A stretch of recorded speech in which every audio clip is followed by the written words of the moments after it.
Baloch Liberation Army have launched this attack operation, I would say, Dara-e-Balochistan on 29th of January 2024, where footage shows that the freedom fighters of Baloch Liberation Army are walking on the streets of Makh. This was a historical attack by any Baloch militant organization in the history of Baloch resistance movement against Pakistan.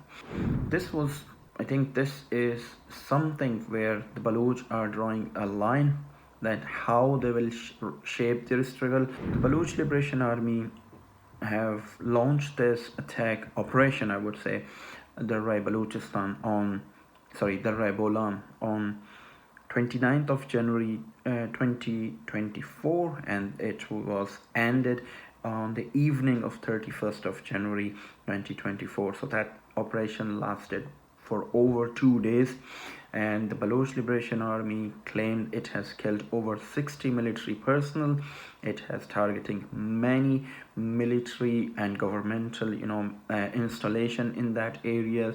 BLA has captured over 70-kilometer long area where footage shows that the freedom fighters of Baloch Liberation Army are walking on the streets of Makh.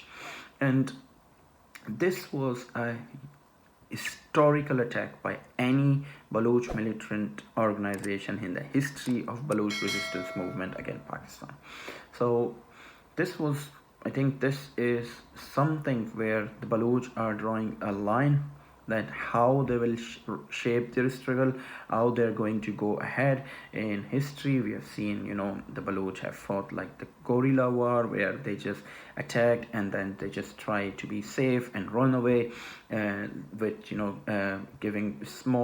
attacking on small targets, and maybe just trying to save themselves with minimum damage to the state as well. But now in the last 5 to 7 years, we have seen a huge shift where, be it the self-sacrificing attack, the suicide bombing, or be it the attack on the camps, capturing the camps, killing over dozens of military personnel in one attack, or many other attacks where the military personnel were kidnapped, they were taken in custody, and later on killed.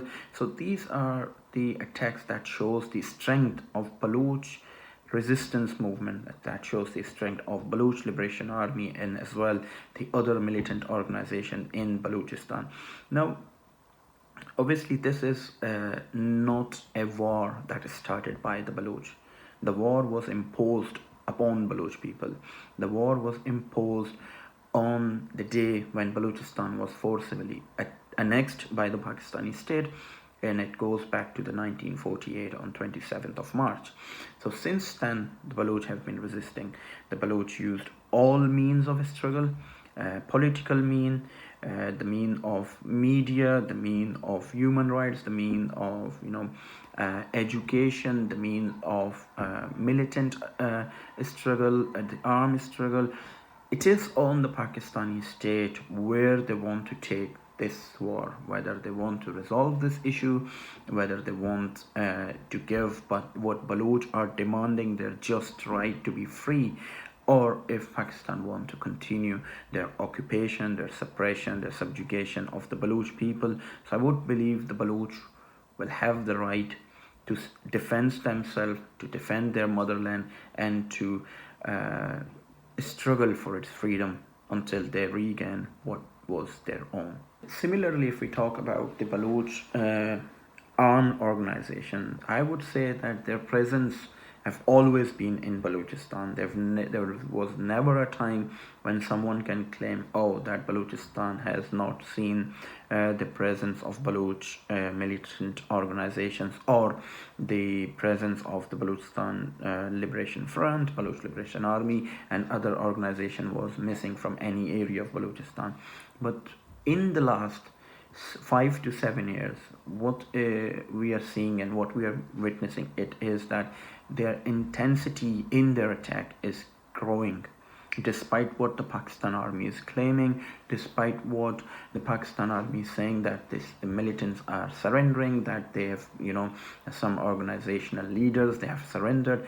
Even after that, the number of the Baloch militants are increasing, and as we see in Baloch Liberation Army's attack, or in the attacks of Brass, or in the attacks of Balochistan Liberation Front, where dozens of fighters take part, and knowing like they might get killed in these attacks, and if an organization has lack of manpower, lack of human resources, I don't believe they would have sent these numbers of men into the battlefield to just fight in there, and just one battle, and if they can get killed. So this shows that their presence is very much in Balochistan, and they will continue to grow even more, because this is not only how they active they are, how their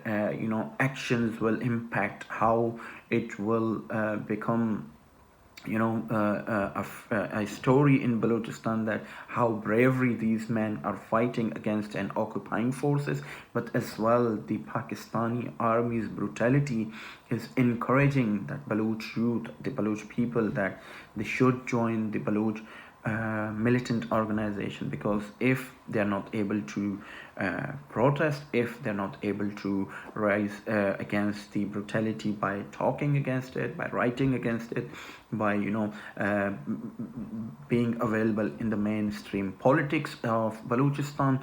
So this is why the Baloch militant organization will grow even further.